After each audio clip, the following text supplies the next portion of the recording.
Welcome to the NewsHour. Opening statements began today in the first criminal trial of former President Donald Trump. Prosecutors accused Mr. Trump and his associates of falsifying business records during his 2016 campaign for president in an effort to conceal an alleged extramarital affair. But the former president's attorney said he was not involved in the payments, which they argue were not illegal and did not commit a crime. Our William Brangham was in the courthouse today following it all. So, William, we know that the district attorney, Alvin Bragg, very much wants this case to be seen as a case about interference in the 2016 election and less about alleged hush money payments to Stormy Daniels. How much of that came out in the prosecution's opening statement today? I mean, Jeff, it came out an enormous amount. I mean, it was one of the very first things out of prosecutor Matthew Colangelo's mouth.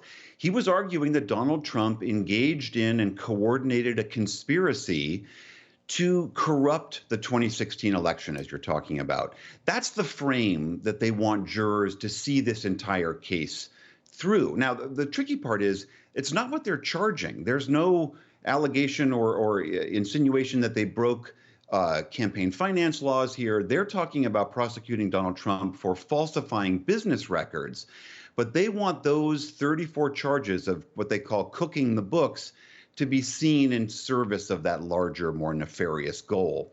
And prosecutors today took the jurors back in time to 2016. It was the end of the presidential election, and the Access Hollywood tape had just dropped, and Donald Trump's campaign was in panic mode.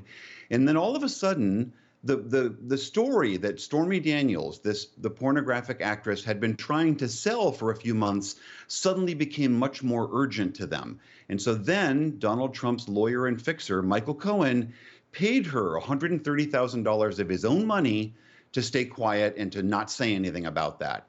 Then, once Donald Trump became president, he repaid Cohen that money and more.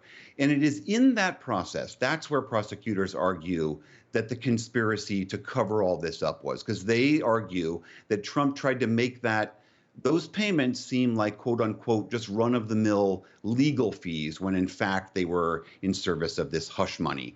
And so Colangelo said this was election fraud, pure and simple. And how did Mr. Trump's defense team respond to that? Well, Todd Blanche, who represents the former president, said that Donald Trump is innocent of all of this. He's not guilty of any crime. He said Stormy Daniels' allegation was completely false. He said Trump had nothing to do with those initial payments to her, nor did he have anything to do with the accounting of how the payments to Michael Cohen were being made. He flat out rejected the idea that there was anything unusual about Trump paying Michael Cohen, who was his lawyer at the time, called himself Trump's lawyer, was his lawyer, and that, of course, you pay your lawyer fees all the time. He said there's nothing out of the ordinary there. And Michael Cohen, who you mentioned, is expected to be the prosecution's star witness, given his centrality to this whole alleged scheme. The Trump team says that Michael Cohen cannot be trusted. How are both sides really laying the foundation for his coming testimony, William? I mean, Jeff, this is going to be one of the central tensions of this case, is trying to impugn the reliability and trustworthiness of Michael Cohen. As you said, he is a convicted felon. He has been found guilty of perjury. The prosecution tried to inoculate themselves in some way by admitting all of that and saying that everything that you hear Michael Cohen say on the witness stand, don't just take it as Michael Cohen's word, but they will promise that they will back it up with evidence, emails, texts, phone calls, recordings of Donald Trump himself that affirm all of the things that Michael Cohen has to say.